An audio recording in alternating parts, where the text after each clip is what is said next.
하였더라. 아멘. 할렐루야. 오늘 본문의 말씀은 이번 주 암송 말씀이죠. 이제 주일 오후는 매주 암송 말씀을 가지고 제가 설교를 하려고 합니다. 좀 말씀을 이해하고 암송하면 더 좋을 것 같아서 오늘부터 이제 암송 말씀의 본문을 가지고 주일 오후마다 말씀을 전할 텐데요. 오늘 마음을 정한 사람, 바로 에스라에 대한 말씀을 함께 나누겠습니다. 오늘 읽은 이 본문은 참 짧은 한 절의 말씀이지만 이 말씀은 단순한 어떤 개인의 경험을 말하는 것이 아니라 하나님의 백성이 어떻게 다시 세워져 가는지에 대해서 에스라를 통해서 우리 가운데 보여주는 말씀이기도 합니다. 7장 10절은 단순한 인물 소개가 아니라 바로 포로 이후 공동체의 회복, 그리고 그 회복의 신학적 핵심 요약이라고 할 수 있는 매우 중요한 말씀이기도 합니다. 이스라엘은 이미 바벨론에서 돌아온 포로들이 많이 있었습니다. 성벽도 어느 정도 재건이 되어져 갔고, 중요한 것은 그럼에도 말씀이 회복되는 역사가 일어나지 않는 거예요. 많은 포로된 백성이 돌아오고 성전도 회복해 가고 있고 어느 정도 땅의 기초를 다시금 조성해 가는데 가장 중요한 말씀의 회복이 이 땅 가운데 일어나지 않아서 하나님은 에스라를 통해서 그 역사를 진행하고 있는 것입니다. 여러분, 말씀이 없는 회복은 진짜 회복이 아니에요. 우리가 신앙생활 하면서 하나님 앞에 말씀 없는 신앙으로 살면 그 껍데기 신앙이에요. 우리가 말씀을 암송하고 말씀을 묵상하고 또 가정 예배든 교회에서 예배하든 그 모든 말씀을 듣고 훈련하고 양육받는 것은 결국은 말씀으로의 회복을 이루기 위해서 하는 것이지 단순하게 어떤 하나의 행위로 사는 것이 아니라는 것입니다. 그러니 우리 마음 가운데 한 절 말씀을 보고 한 번의 예배를 드리더라도 그 속에서 정말 이 말씀이 내 삶 가운데 살아 움직일 수 있는 말씀이 될 수 있도록 사모하는 마음으로 그렇게 나가야 할 줄로 믿습니다. 외형은 돌아왔지만 내면의 기준인 하나님의 말씀 율법이 무너져버린 이스라엘에게 하나님은 에스라를 통하여 그 율법을 세울 것을 말씀합니다.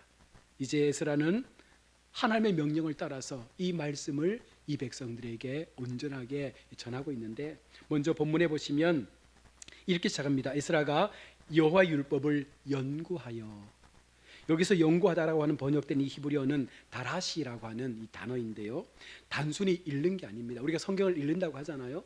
이렇게 그냥 읽는 것이 아니라 의도적으로 찾고 집요하게 그 말씀을 막 파헤쳐내는 거예요. 그러니까 우리가 말씀 한 절 한 절을 읽으면서 이 말씀 속에 어떤 의미가 담겨 있는지를 에스라는요 집요하게 파고든다는 거예요. 하나님의 말씀을 우리가 연구할 때 그냥 단순하게 한번 읽고 흘려버리는 말씀이 아니라 이 말씀이 무엇일까? 이 말씀이 하나님이 어떻게 역사하실까? 이 말씀이 과연 우리에게 어떤 의미를 보여주는 것일까라고 하는 이런 깊은 열망을 가지고 이 말씀을 계속해서 더 깊이 찾아내는, 이것이 바로 오늘 본문의 연구하다라고 하는 뜻의 의미입니다. 이 단어는 구약 전체에서 매우 중요한 신학적 의미를 갖고 있는데요, 특별히 하나님을 찾는 자와 이 단어가 연결이 돼요. 무슨 말이냐면 율법을 연구한다는 것은 단순하게 그냥 성경적인 지식적 행위를 우리가 찾아가는 것이 아니라 하나님 자신을 찾는 행위라는 거예요. 우리가 말씀을 연구한다는 것은 말씀을 파헤치는 거잖아요. 그럼 왜 말씀을 파헤칩니까? 그 말씀에 숨겨있는 하나님을 찾아내기 위해서 말씀을 파헤치는 거예요. 그리고 우리가 말씀을 읽을 때마다 가장 중요한 게 무엇입니까? 이 말씀에 어떤 하나님이 존재하는지를 발견하는 거예요. 가장 말씀의 핵심적인 묵상의 첫 번째는 이 말씀에 어떤 하나님이 있는지를 우리가 알아야 된다는 것입니다. 그래야 이 에스라의 말씀 속에 이런 하나님이 있구나, 이런 하나님이 나에게 이렇게 말씀하는구나를 볼 수 있는 마음이 생기는 거예요. 그런데 하나님을 찾아내지 못하면 이 말씀은요 사실은 읽어도 답이 없어요. 그런 크게 어떤 우리에게 감동을 주지를 못한다는 것입니다. 중요한 사실은 에스라는 먼저 지도자가 되려고 하는 것이 아니라 자신이 먼저 하나님 앞에 이 말씀을 연구하고 묵상하고 찾아서 내가 하나님 앞에 어떤 존재로 시험받았는지를, 내가 보고 있는 하나님이 어떤 분인지를 발견해 나가려고 애를 쓰고 있다는 것입니다. 그래서 먼저 자신을 하나님의 말씀 앞에 세우는 거예요. 사랑하는 우리 성도 여러분, 오늘 우리의 신앙이 흔들리는 이유가 어디에 있을까요? 바로 문제를 만나면 여러분 어떻게 할까요? 여러분들은 문제를 만나면 어떻게 하십니까? 어떻게 하세요? 문제를 만날 때 여러분 문제 없이 살아오셨어요? 문제 만나면 가장 먼저 하는 게 뭐예요? 해결책을 찾잖아요. 그죠? 근데 오늘 성경은 해결책을 먼저 찾는 것이 우선순위가 아니라는 거예요. 성경은 언제나 문제가 일어날 때마다 뭐하라? 하나님을 먼저 찾으라. 이 말씀 속에 들어가야 되는 거예요. 하나님, 내가 이런 문제를 안고 있는데 하나님, 나는 길을 모르겠습니다. 하나님, 나에게 답을 찾아달라고 하나님 앞에 들어가는 거예요. 그러면 하나님께서 말씀 속에서 우리 가운데 대답을 주신다고 오늘 본문은 말하는 것이죠.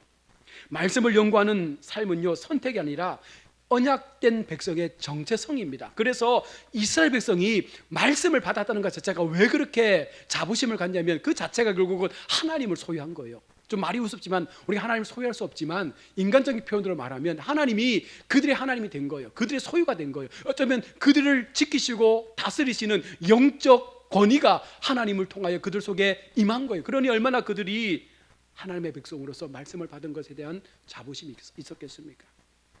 다음으로 에스라는 준행하며라고 다음 단어를 사용하죠.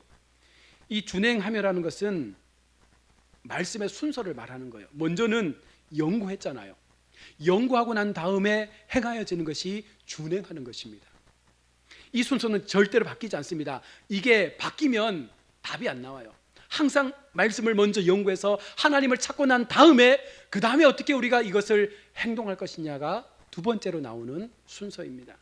그래서 이것은 순서가 바뀔 수 없고 동시에 이 둘은 분리될 수도 없습니다. 하나님 없이 행하는 것은 의미가 없어요. 그러니 우리가 하나님을 찾고 난 이후에 하나님께서 내게 주시는 말씀의 진리를 가지고 무엇을 행할 것인가에 대한 답을 찾아가야 됩니다. 그리고 이 히브리적 사고에서 안다라는 것은 단순한 지식에 대한 부분이 아니라 존재적 참여, 다시 말하면 내가 안다고 할 때 이것은요, 내가 하나님을 위해서 살아내는 걸 말하는 거예요. 우리가 믿음의 사람답게 세상 속에 나는 그리스도인으로 살겠습니다라고 하는 그 삶에 대한 고백이 진짜 살아냄을 통해서 나타나고 증거돼야 된다는 거예요.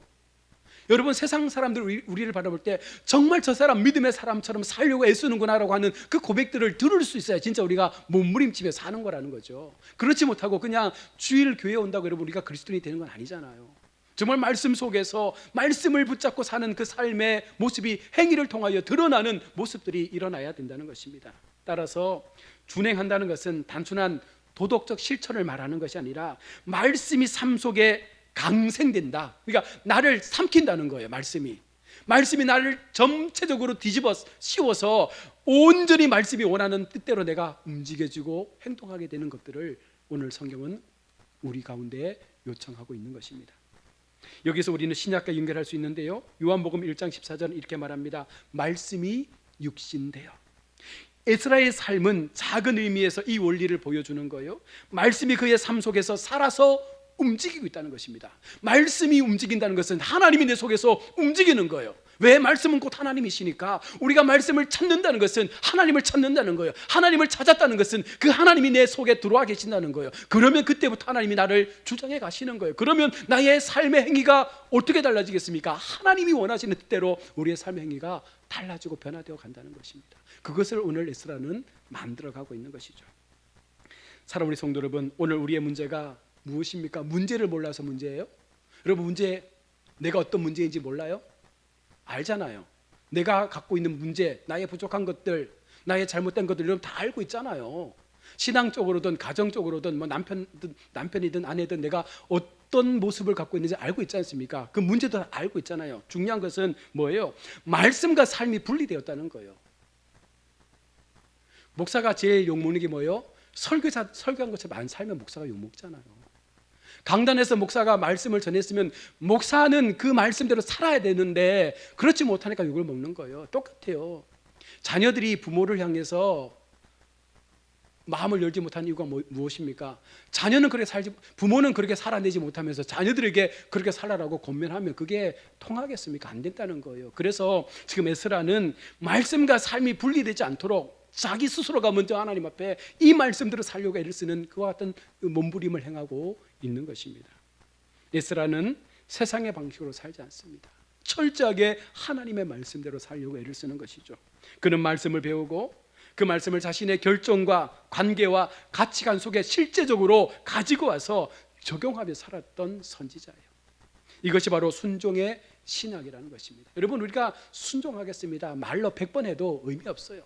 말씀이 주는 대로 내 삶에 하나님을 향한 순종과 그 드림이 있어야 진짜 순종이 되는 것이지, 그렇지 못하면 순종하고 나서 어떤 마음이 들어요? 섭섭함도 들고 여러 가지 많은 후회도 들고 많은 인간적인 그 마음들이 교차할 수밖에 없는 거예요. 그래서 진정한 순종은요, 하나님의 말씀을 통해서 우리가 행할 때 그것이 의미가 있고 행복할 수 있고 하나님 앞에 영광이 되는 것입니다. 또한 세 번째 단계는 가르치기로 하였다라고 말씀하죠. 이 가르치다라고 하는 히브리어 단어 라마드라는 것은 단순한 정보 전달이 아니라 언약 공동체를 형성하는 하나의 행위를 가르치다라는 단어로 말씀하고 있습니다. 이스라엘은요, 율법을 통해서 존재하는 공동체잖아요. 그래서 이 구약에 나오는 율법, 규례, 계명, 법도 이게 뭐예요? 뭐예요? 말씀, 계명, 율례, 법도, 계명, 이게 뭘 말하는 거예요? 구약에. 이 정도는 알아요. 가야없게 성도라 말할 수 있지. 모세오경이에요. 구약에서 말하는 모든 말씀, 규례, 율례, 규명은 다 모세오경입니다. 이때는 오경밖에 기록이 안 됐었어요. 말씀으로는. 그러니까 지금 그 오경을 이들이 받은 거예요, 하나님 앞에. 그리고 이 말씀이 그들 속에 진리로 존재하는 거예요. 그러니 하나님께서 얼마나 그들 속에 이 말씀을 통하여 하나님의 은혜를 주시겠다라고 약속을 하십니까? 그래서 율법이 사라지면 공동체도 무너지는 거예요. 법궤를 가져오기 위해서 얼마나 애를 썼겠습니까, 그들이. 왜냐하면 율법 자체의 어떤 그 권위와 상징을 그들은 알기 때문에 그런 거예요. 따라서 에스라의 사명은 개인의 경건을 넘어서서 공동체 전체가 하나님 앞에 거룩한 삶으로 살기를 바라는 마음으로 이 말씀을 가르치는 거예요. 중요한 원리가 여기 있습니다. 반드시 말씀은 어떻게 해야 된다? 흘러가야 된다는 거예요. 나 혼자 가지고 있으면 나 개인의 신앙으로, 내 개인의 지식적인 신앙으로 남게 되지만 이것이 흘러가게 되면 공동체를 세우는 영적인 힘을 얻게 되는 거예요. 그래서 통계적으로 보면요, 말씀 암송하는 교회는 다 부흥합니다. 지금도 보시면 말씀 암송, 말씀 묵상, 말씀 쓰기, 말씀에 집중해서 그것을 기준해서 신앙의 본질을 세우는 교회들은요, 절대로 침체하지 않다는 거예요. 왜 그럴까요? 그 속에는 인간적인 냄새가 없거든요. 하나님께서 그 모든 시간과 그 모든 과정 속에 역사하시니까, 말씀이 교회의 주체가 되고 말씀이 교회의 머리가 되니까 그 모든 것들을 하나님께서 만들어 가시는 거예요. 그러니 당연히 부흥도 따라갈 수밖에 없는 거예요. 우리의 신앙은 개인에서 끝나서 안 됩니다. 여러분, 나 개인 혼자 구원받는 것으로 기뻐하면 안 되는 거예요.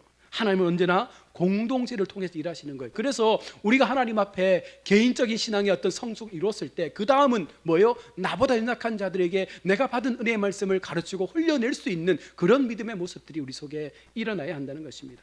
가정에서, 교회에서 다음 세대에게 하나님의 말씀이 전해질 때 비로소 신앙은 역사 속에 남게 되는 거예요. 가야옥교회가 앞으로 더 시간이 지나서 100년의 시간을 지나고 나서 돌아볼 때 여러분, 우리가 무엇을 우리 후손들에게 이야기할 수 있겠습니까? 우리 교회는 이런 교회다. 우리 교회의 정체성을 한마디로 얘기해보자 라고 하면 뭐라고 말할 수 있겠어요? 지금 우리 교회의 정체성이 뭡니까? 여러분 생각할 때 우리 가요교회는 무엇을 가장 잘하는 교회예요? 여러분, 이런 분명한 어떤 정체성이 있어야 된다는 거예요. 말씀으로 세워진 교회, 말씀을 붙잡는 교회, 말씀을 통해서 역사하는 교회, 여러분 그런 기준이 분명해지면 하나님의 교회는 절대 흔들릴 수 없는 것입니다. 그리고 네 번째가 결심하였더라. 이제 신앙의 방향성인데요. 이 모든 것을 가능하게 한 단어가 어디에 있습니까? 바로 결심하였더라. 앞에 연구하고, 그죠?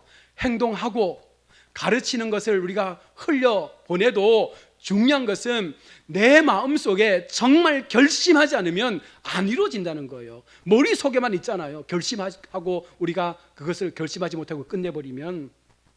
오늘 히브리어 단어 결심하다, 쿤이라는 이 계열의 표현인데 마음을 견고하게 세우고 방향을 확정한다라는 의미입니다. 하나님 앞에 우리가 결심합니다라고 하는 것은 내 마음을 주님 앞에 견고하게 세우겠습니다. 그리고 그 견고하게 세워진 마음을 통해서 더 이상 세상을 향한 방향이 아니라 하나님을 향한 방향으로 나아가겠습니다라고 하는 그것이 바로 이 결심 속에 포함이 되어 있다는 것입니다. 그래서 이것은 감정이 아니라 우리의 의지예요. 그냥 감정적으로 뿡 떠서 그냥 주여 하는 것이 아니라 그 감정을 배제하고 진짜 나의 의지적인 생각과 결단을 통해서 하나님 앞에 그 길을 걸어가는 거예요. 온전하게. 여러분, 그런 상황이 아닌 방향에 합당한 삶을 살아내는 것, 이 결심이 오늘 우리 속에 있을 때 공동체는 분명하게 회복될 것입니다. 에스라는 환경이 좋아서 그렇게 살았던 것이 아니에요. 포로 이후에 환란의 시대 속에서도 의도적으로 하나님을 향해 자신의 어떤 그런 삶을 정렬시켜 놓는 거예요. 분명한 기준과 원칙 속에서 그렇게 말씀을 묵상하고 연구하고 내가 그것을 먼저 준행하고 그 말씀을 가르쳐서 그 가르침이 공동체 전체에 같은 은혜로 퍼질 수 있도록 그렇게 애를 쓰는 것입니다.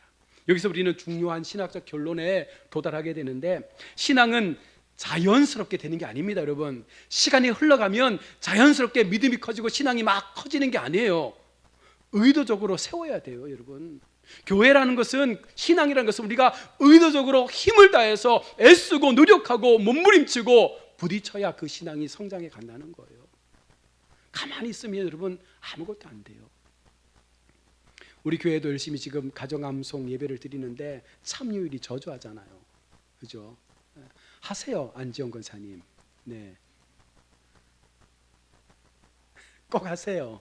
네, 하셔야 돼요. 왜냐하면 이것은 한 개인의 문제가 아니라 교회를 세우기 위해서 우리 모두가 함께 이 목표를 잡고 올 한 해 가고자 하는 하나의 사역의 방향이잖아요. 일만 기도, 가정 암송, 우리 말씀 암송, 이 모든 것들이 전 세대를 통해서 함께 일어나가다 보면 어느 순간 이 말씀이 강력하게 교회 속에 넘쳐지게 될 줄로 믿습니다.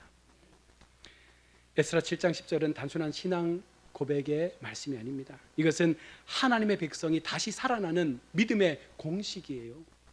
말씀을 연구하고 말씀대로 살아내고 말씀을 전하는 삶, 그리고 다시 시작하는 단어, 그것을 마음에 결심하는 것까지.